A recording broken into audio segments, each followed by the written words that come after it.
ప్రపంచం అంతమైపోతుంది జాగ్రత్త.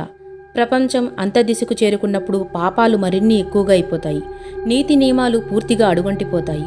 ధర్మం మంచుకైనా కనపడకుండా పోతుంది. అనేక భూకంపాలు వస్తాయి. ఆకాశం నుండి రాళ్ల వర్షం కురుస్తుంది. పూసల దండ తెగి పూసలు నిరంతరంగా కింది పడిపోయినట్లు ప్రకృతి విపత్తులు రూపంలో అనేక విపత్తులు ఒకదాని తర్వాత ఒకటి వరుసగా వచ్చిపోతూ ఉంటాయి. అల్లాతాలా దివ్య ఖురాన్లో ఇలా తెలియజేస్తున్నాడు, మేము ప్రళయానికి ముందు ప్రతి పట్టణాన్ని ప్రతి జనవాసాన్ని సర్వనాశనం చేయడమే కాక కఠినంగా శిక్షిస్తాము కూడా అని దివ్య ఖురాన్ ద్వారా అల్లాతాలా మనకి తెలియజేస్తున్నాడు. ప్రజలు ప్రాపంచిక వ్యామోహంలో పూర్తిగా మునిగిపోయి చెడుల్లో కూరికిపోయి ఉన్నప్పుడు హఠాత్తుగా ప్రళయం అనేది వచ్చిపడుతుంది. ఒక హదీస్లో ఈ విధంగా ఉంది, ఒకతను భోజనం చేయడానికి కూర్చుని అన్నం ముద్ద నోటి దగ్గరకు తీసుకువెళ్తాడు, కానీ నోట్లో పెట్టుకోకముందే ప్రళయం అనేది వచ్చి తీరుతుంది. కాబట్టి తస్మాత్ జాగ్రత్త.